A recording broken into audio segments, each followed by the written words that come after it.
하나님 감사합니다. 오늘도 진리 되신 하나님께서 구체적으로 성경의 레벨레이션을 통해서 계시하신 말씀을 저희가 그 앞에 섰습니다.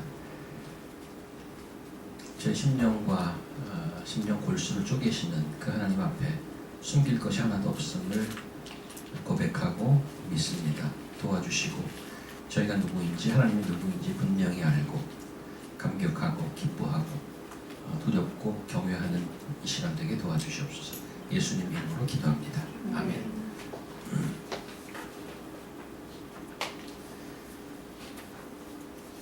안녕하세요. 반갑습니다.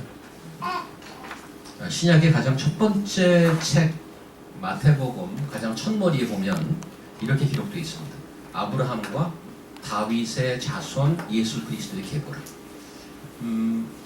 예수 그리스도의 인간계 족보를 설명하면서 아브라함과 다윗의 자손이라고 기록하고 있는데 예수님은 신의 아들이시잖아요. 근데 인간 역사 속으로 들어오셨는데 한국인으로 태어나지 않고 주이시로 태어났습니다. 이스라엘에 수많은 조상이 있을 거 아닙니까? 그 중에 두 사람을 언급하고 있단 말이죠. 그 두 사람이 아브라함과 다윗이에요. 그러니까 역사적으로 보면 아브라함은 이스라엘의 시작하는 시조라고 볼 수 있죠. 뭐 믿음의 조상이라고도 하지만 처음에 갈대아로 있던 아브라함, 원래 팔레스타인 쪽에 있지 않았어요. 저기 멀리 있는 아브라함을 데려다가 민족을 만들어간 것이죠. 그런 의미에서 성경에서 가장 중요한 인물 중에 하나고, 그 다음에 다윗은 이스라엘의 국력이 정점을 찍었을 때 이스라엘을 다스렸던 가장 위대한 왕이었습니다. 근데 요즘 우리가 보고 있는 사무엘 하는 그런 위대한 다윗 왕의 로얄 패밀리, 왕가가 어떻게 연속적으로 비극적인 사건에 빠져들고 있는지 그 충격적인 장면들을 매주 보고 있는 것입니다.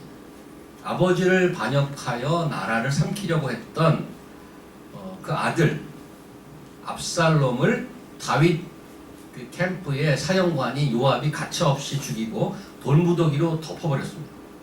지난 시간 압살롬의 쿠데타 반란군과 다윗의 병사들이 일으켰던 그 전투의 결과를 아직 다윗이 모르고 있었죠. 그 다윗이 초조하게 그 소식을 기다리던 모습을 보았는데 그 좀 리캡 위해서 한번 보도록 할까요? 경민자매님이 한번 읽어주시겠어요? 하수꾼이 가로되 나 보기에는 앞선 사람의 다름질이 사독의 아들 아히마아스의 다름질과 같으니 이다 왕이 가로되 저는 좋은 사람이니 좋은 소식을 가져오느니라. 아히마아스가 외쳐 왕께 말씀하되 평강하옵소서 하고 왕의 앞에서 얼굴을 땅에 대고 절하여 가로되 왕의 하느님 여호와를 찬양하리로소이다. 그 손을 들어 내 주 왕을 대적하는 자들을 붙여주셨나이다. 왕이 가로되 소년 압살롬이 잘 있느냐? 아히마아스가 대답하되 요압이 왕의 종 나를 보낼 때 크게 소동하는 것을 보았사오나 무슨 일인지 알지 못하였나이다. 왕이 가로되 물러나 곁에 서 있으라 하매 물러나 섰더라. 부스 사람이 이르러 보아되 내 주 왕께 보할 소식이 있나이다. 여호와께서 오는 날 왕에 대적하던 모든 원수들을 갚으셨나이다. 왕이 부스 사람에게 묻되 소년 압살롬이 잘 있느냐? 부스 사람이 대답하되 내 주 왕의 원수와 일어나서 왕을 대적하는 자들은 다 그 소년과 같이 되기를 원하나이다. 왕의 마음이 심히 아파 문로로 올라가서 우니라. 저가 올라갈 때 말하기를 내 아들 압살롬아 내가 너를 대신하여 죽었더라면 압살롬 내 아들아 하였더라. 이스라엘의 딜레마를 볼 수 있는 장면입니다. 그 다윗 왕과 이스라엘을 위해서 목숨을 걸고 전투에 나갔단 말이에요. 그래서 승리했습니다. 그런데 왕은 울고 앉아 있는 거예요. 자기 아들이 죽었다. 그러니까 그 오늘 본문에 보면 그 병사들이 어찌할 바를 모르고 있잖아요. 오늘 보시면 2절 보세요. 왕이 그 아들을 위해 슬퍼한다 함이 그날의 백성들에게 들리며 그날의 승리가 모든 백성에게 슬픔이 된지라. 그날의 백성들이 싸움에 쫓겨 부끄러워 도망감같이 가만히 성읍으로 들어가니라. 전쟁에 승리하고 축배를 들어야 하는데 왕이 울고 앉아 있으니까 뭐 죄 지은 사람처럼 그냥 슬그머니 귀가해버렸단 말이에요. 지난 시간 18장 압살롬 캠프와 다윗 캠프의 싸움이 계속되는데 다윗의 반응을 기록한 이야기입니다.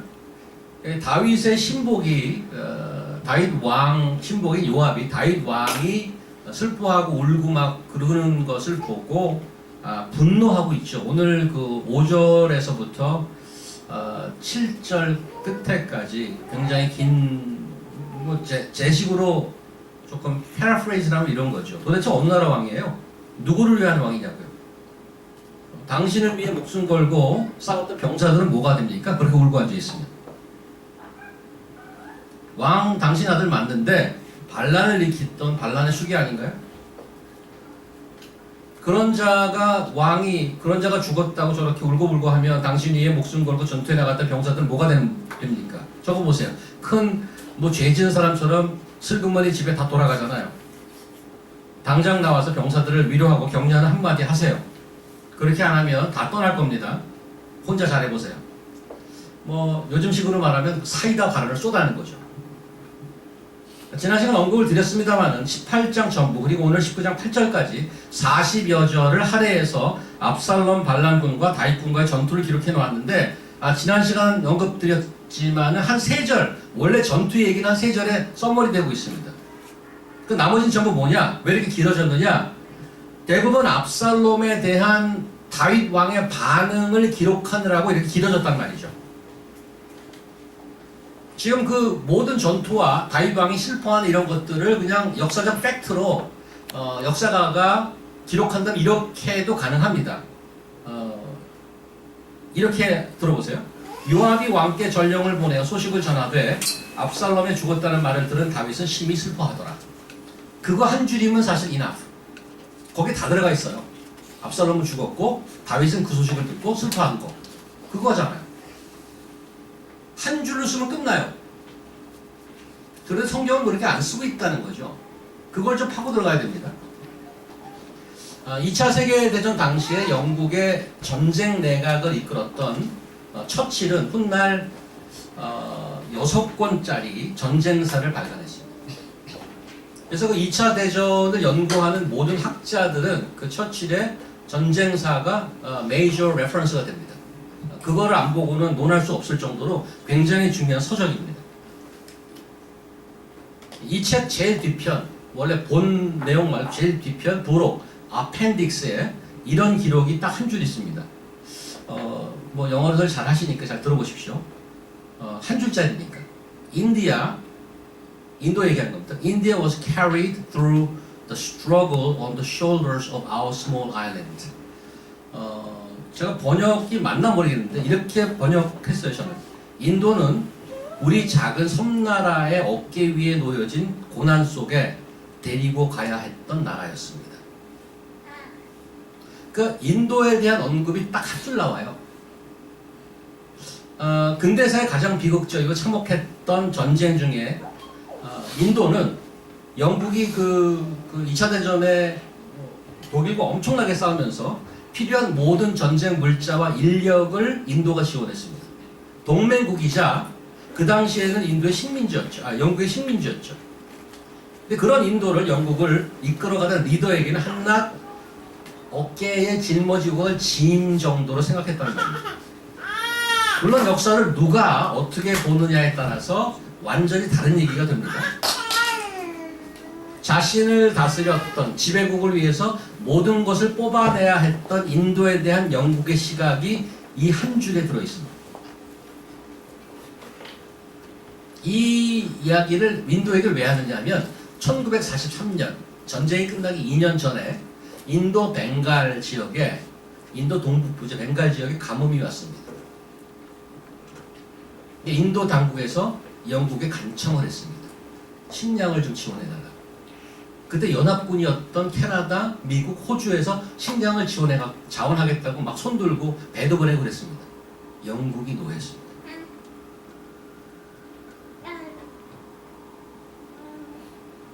그래서 1년 동안, 몇 개월 동안에 인도 벵갈 지역의 인도 사람이 300만이 죽었습니다. 300 million people. died on the famine. 전쟁 중이었지만 사실은 영국은 식량이 남아 돌았습니다. 그 인도양을 지나던 18척의 배가 있었는데 기록에 의하면 중간에 사라졌습니다.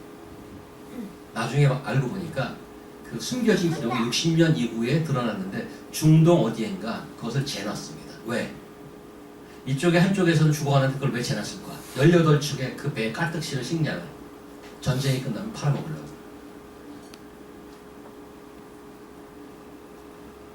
런던 당국 누구도 그런 역사를 얘기하고 싶어 하지 않았습니다. 우리가 미국을 도와서 베트남전에 참전했습니다. 지금 나이가 들어서 조금씩 깨닫고 그런 것들이 있죠. 우리나라 군대가 베트남에서 얼마나 어떤 일들을 했는지. 우리나라뿐일까요? 영국뿐일까요? 일본 위안부들을 극우파는 창녀라고 서슴없이 얘기합니다. 그게 인간입니다. 다윗은 성경에 그 역사적 사실, 팩트를 아까 제가 얘기한 것처럼 한 줄로 남길 수 있었습니다. 그렇게 안 했어요. 다윗의 심정에 카메라를 딱 들이대고 그 심정이 어땠나를 낱낱이 기록하고 있단 말이죠. 다윗 왕이 괴로워하는 심정을 과할 정도로 자세히 기록해주고 있습니다. 왜 그렇게 기록해놨을까? 한 가지 짐작은 성경에는 이래이래해서 이렇게 길게 해놨어 이렇게 얘기하지 않습니다. 그런 걸 다 설명해주면 좋겠는데 그러면 뭐 목사들이 성경 공부할 필요 없죠. 거기 다 나와 있으니까. 목사님들이 이제 모여갖고 이거 왜 그랬을까 저 같은 사람을 생각하는 거죠. 대부분 별로 고민 안 합니다. 왜 그렇게 그걸 길게 써놨을까? 한 가지 여러분과 제가 동의할 수 있는 것은 적어도 성경 저자가 우리로 하여금 다윗이 괴로워하는 마음을 들여다보고 느끼라고 그러는 거예요. 그건 뭐 동의가 돼요. 써놨으니까. 그리고 두 번째 질문은 왜 들여다보라고 그럴까? 신나는 일도 아닌데 괴로운 일인데. 응? 다윗이 괴로워하는 것은 자식 가진 부모는 어느 정도 공감은 합니다. 어느 정도. 압살롬이 나쁜 놈 맞죠. 아버지를 반역해갖고 그 나라를 먹으려고 그랬으니까.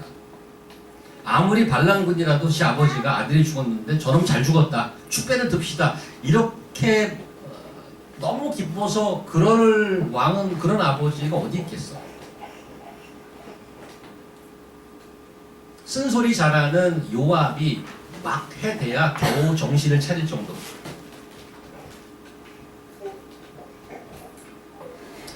근데 다시 한번 왜 다윗의 그 심정을 성경은 자세히 그렇게 낱낱이 그것을 적어놨을까를 오늘 좀 생각하는 겁니다. 그 조금 뒤로 돌아가서 그 짐작이 갈 만한 구절을 몇 개 보도록 하겠습니다. 14장 한번 볼까요? 14장. 호산나요. 왕이 요압에게 이르되 내가 이 일을 허락하였으니 가서 소년 압살롬을 데려오라. 요압이 땅에 엎드려 절하고 왕을 위하여 복을 빌고 가로되 내 주 왕이여 종의 구함을 허락하시니 종의 왕 앞에서 은혜 받을 줄을 오늘날 아나이다 하고 일어나 구슬로 가서 압살롬을 데리고 예루살렘으로 오니 왕이 가로되 저를 그 집으로 물러가게 하고 내 얼굴을 보지 말게 하라 하매 압살롬이 자기 집으로 가고 왕의 얼굴을 보지 못하니라. 이건 뭔가 하면 압살롬이 자기 형 암논을 죽이고 구슬로 망벽을 갖다가 몇 년 후에 다시 돌아오는 장면입니다. 돌아올 때 아버지가 쌀쌀맞게 돼 있어요. 요압이 하도 졸르니까 그래 뭐 데려와라 일단. 데려오는데 내 얼굴은 못 봐. 내 얼굴은 못 볼 거야. 하고 별채에 자기 얼굴 공에 못 오게 했어요. 근데 이때 당시에 그러면 다윗은 압살롬을 완전히 어린 자식으로 취급했을까? 아니란 말이죠. 오늘 같은 장면을 보면 굉장히 애증 관계가 있는 거예요. 아버지의 정치하는 것과 다스린 것을 도움이 전혀 안 됐어요. 막 그 가족에서 막 형을 막 죽이고 다녔으니까 피비린내 나게. 근데 마음에는 아버지의 마음이 있던 거죠.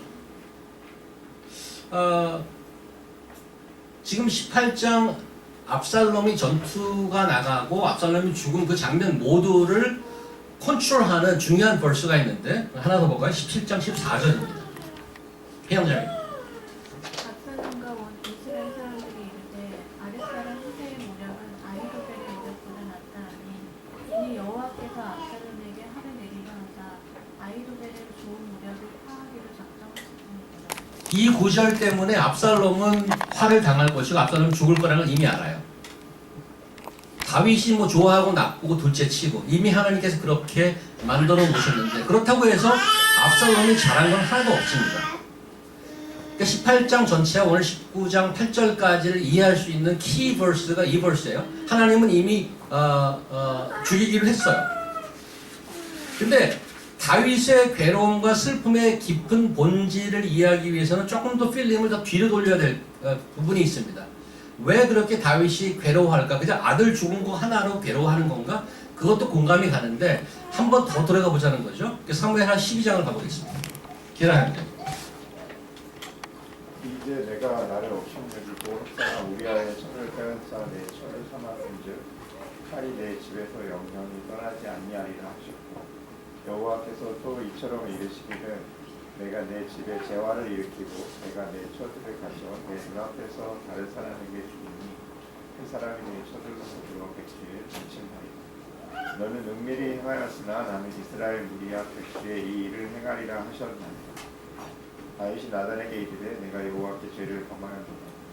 나단이 다윗에게 대답하되 여호와께서도 당신의 일을 사하셨나니 당신이 짓지 아니하려니와 이 일로 인하여 여호와의 원수로 크게 회방할 거리를 얻게 하였으니 당신의 나은 아이가 정령 죽으리라.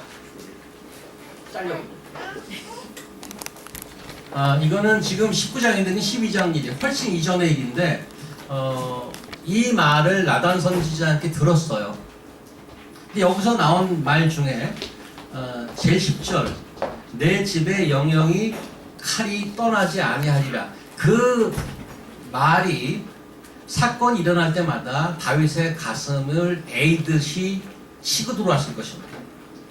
지금 압살롬이 떠난 이 시점에서 나단 선지의 이 심판의 말씀은 다윗의 가슴을 계속 치는 거죠. 치는 거였었죠. 다윗의 괴로움은 단순히 압살롬이 죽었다는 것보다 뭐였냐면 이 나단 선지에게 지적받았던, 물론 하나님께 지적받은 거죠. 하나님께 지적받았던 그 죄와 그 죄책감이 다윗을 훨씬 더 괴롭게 한 거죠. 나단 선지가 지금 그 예언한 것 중에 바세바의 관계에서 생긴 아이가 죽을 거라고 그랬습니다.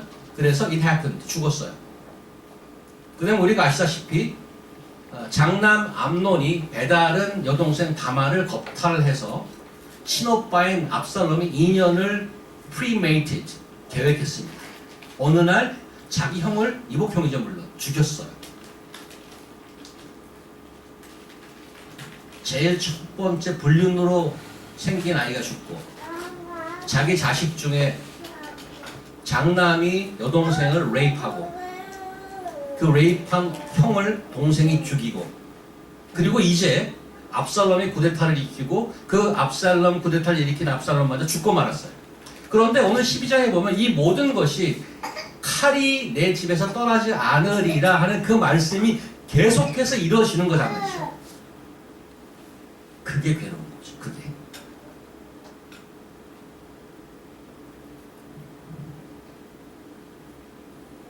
자신이 그래서 그 뒤에 오늘 아까 읽었던 18장 33절 압살롬아 내가 죽는 게 더 나았을 걸.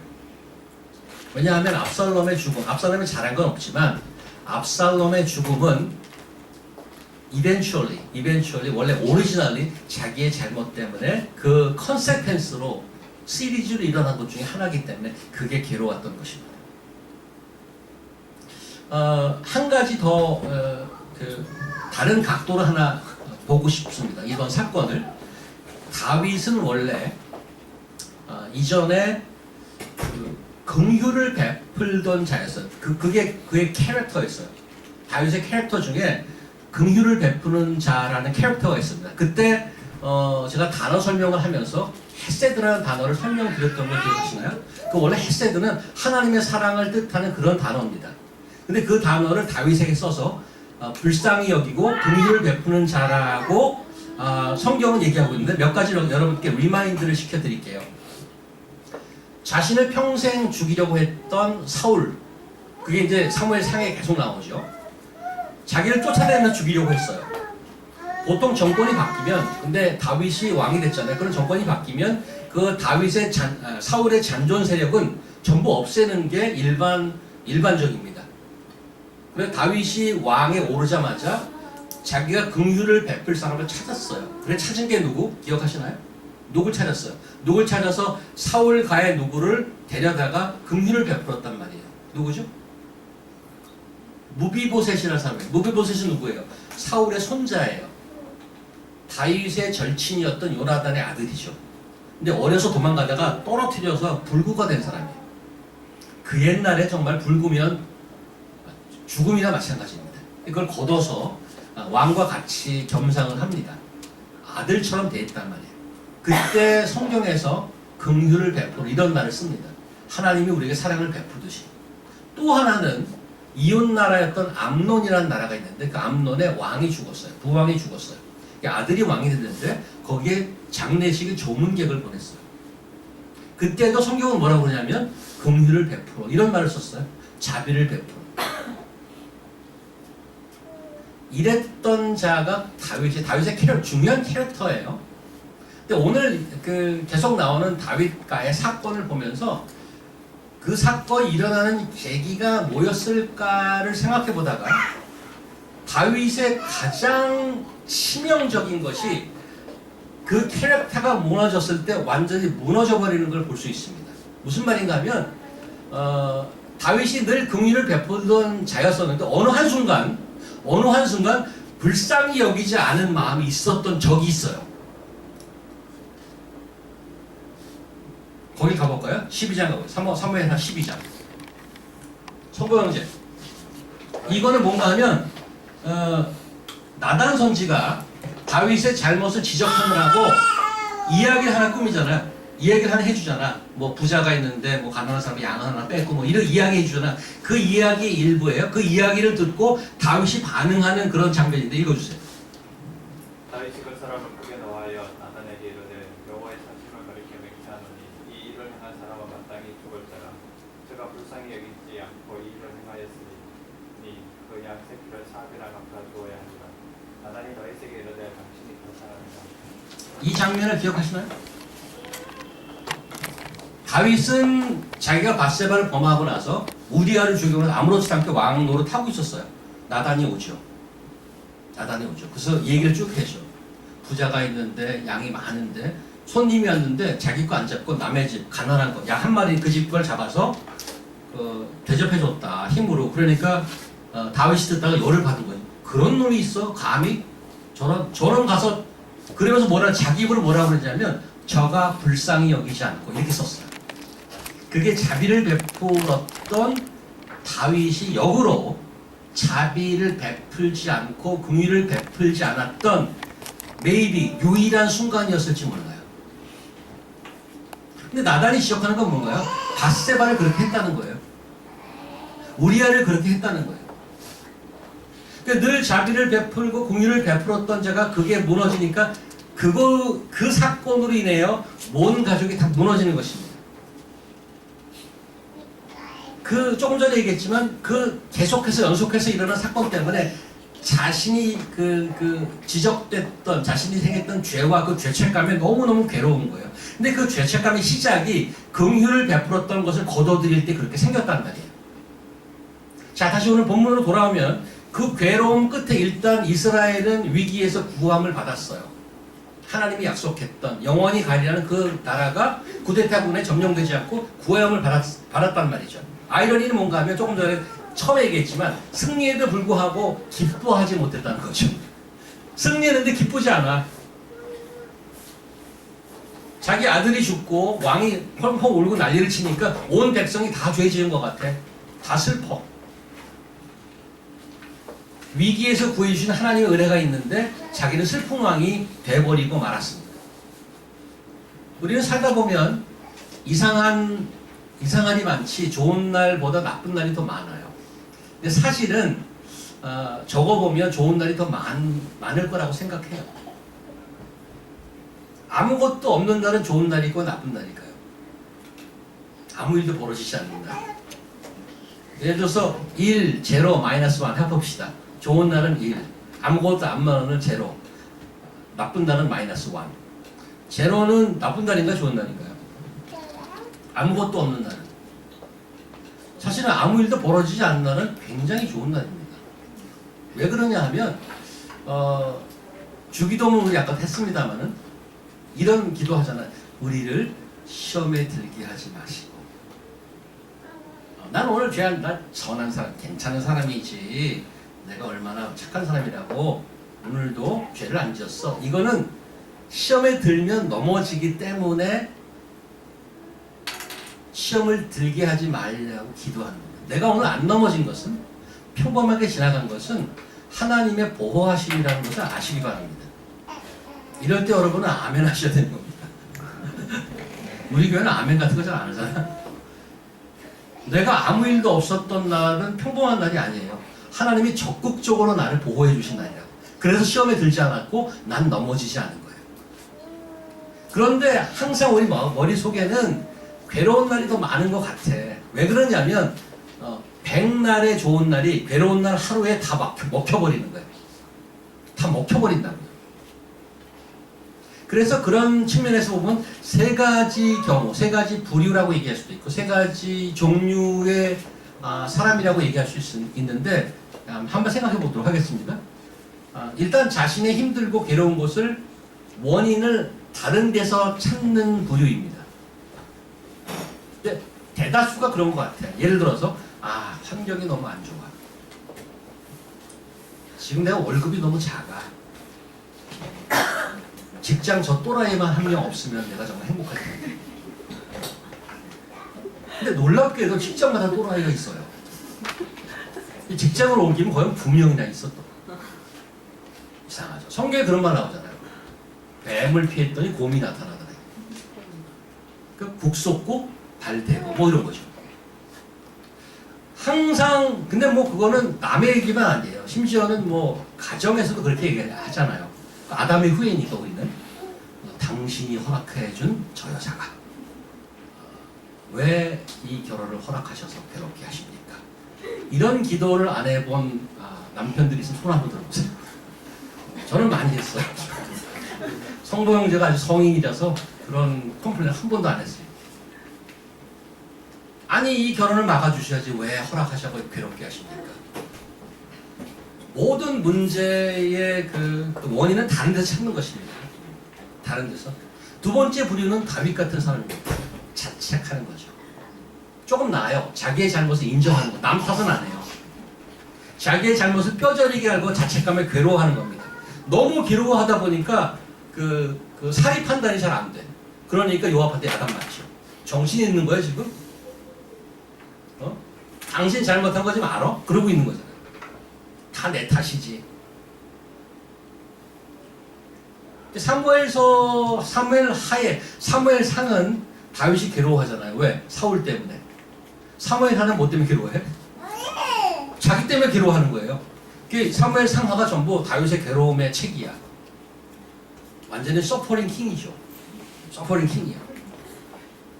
근데 다시 여기 질문이 나오는데 왜 성경은 다윗의 괴로움을 들여다보게 했을까? 보는 사람도 즐겁지 않아요. 왜 이 괴로워하는 걸 우리가 들여다봐야 돼? 자기 잘못으로 자기 아들이 죽고 이 죽은 아들로 해서 괴로워하는 왕, 이걸 왜 우리가 들여다봐야 돼? 그러니까 첫 번째 부류는 다 남 탓하는 그런 부류가 있고 두 번째 부류는 자기 탓이라고 그러는데 너무 괴로워서 자기 연민에 그냥 빠져있는 거 울고불고 하는 거예요. 지금 다윗이 그렇잖아요. 사리 판단 잘 안 돼요. 세 번째 부류가 있어요. 설명하기 전에 일단 성경을 한번 볼까요? 이사야서 한번 가보겠습니다.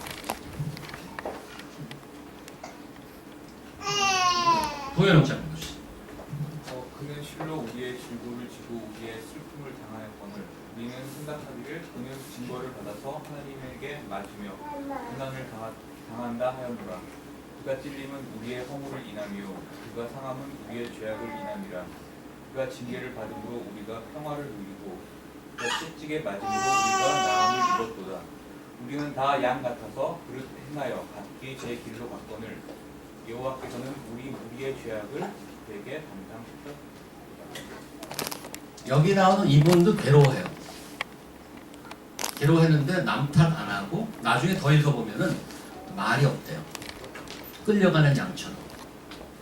남 탓하지 않고 그렇다고 자기 연민에 빠져 있지도 않아요. 그것을 지고 가셔요. 왜? 왜 그렇게 억울하게 지고 가느냐? 5절. 그가 찔리면 우리 허물을 인하며 그가 상하면 우리 죄악을 인하니까 그가 징계를 받음으로. 여기 목적이 나오죠. 그 괴로움의 원인이 됐던 우리로 하여금 평화를 누리게 하고 그가 채찍에 맞음으로 목적이 뭐예요? 우리가 나음을 얻도록. 우리가 괴로워하고 우리가 채찍에 맞아야 될 그 자리에 이분이 대신 가셔서 맞으셨단 말이죠. 괴로워하셨어요. 그러나 남 탓하지 않았고 자기 연민에 빠지지 않았어요.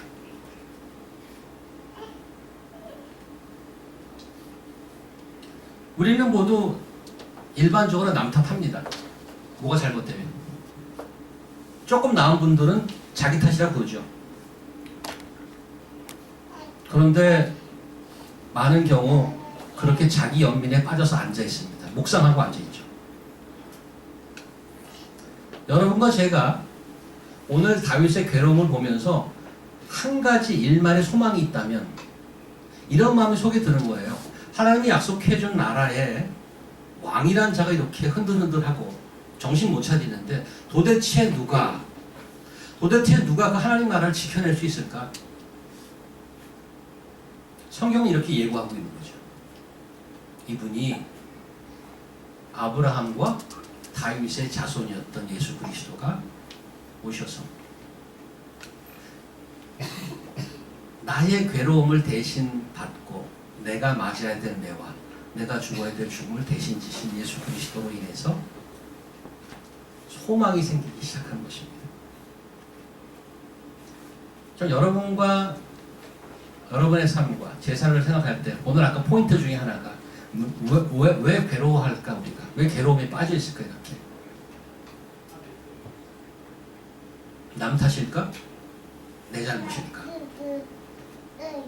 다윗의 경우가 혹시 여러분의 경우인지 한번 생각해 보시기 바랍니다. 다윗이 그렇게 부렁통에 빠진 터닝 포인트가 됐던 것은 남들을 향한 긍휼의 마음이 무너졌을 때였습니다.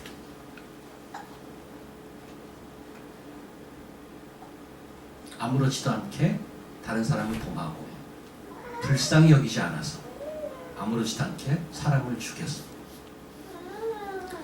여러분과 제가 겪고 있는 괴로움이 그게 혹시 원인이 되지 않을까 한번 생각해보고 오늘 신나지 않은 구절이지만 우리가 자신 있게 뭘 할 수 없음을 고백하고 우리 때문에 우리를 위해서 이 땅에 오신 그 예수 그리스도를 또 한 번 의지하고 소망을 유지할 수 있는 여러분과 제가 되기를 간절히 바라는 마음 기도하겠습니다. 하나님 감사합니다. 오늘 다윗의 괴로워하는 것들을 보면서 어떻게 우리의 괴로움을 생각하고 또 잘 나갈 수 있을지 함께 생각해 보았습니다. 도와주시고 저희를 원래 만들어 주셨던 멋있는 완벽한 인간의 모습으로 회복할 수 있도록 도와주시옵소서. 나 혼자 스타가 되는 하나님의 나라의 시민이 아니고 서로에게 긍휼을 베풀고 불쌍하게 여기는 마음, 그 마음으로 다스려지는 은혜의 나라임을 기억하게 도와주시옵소서. 예수님 이름으로 기도합니다. 아멘.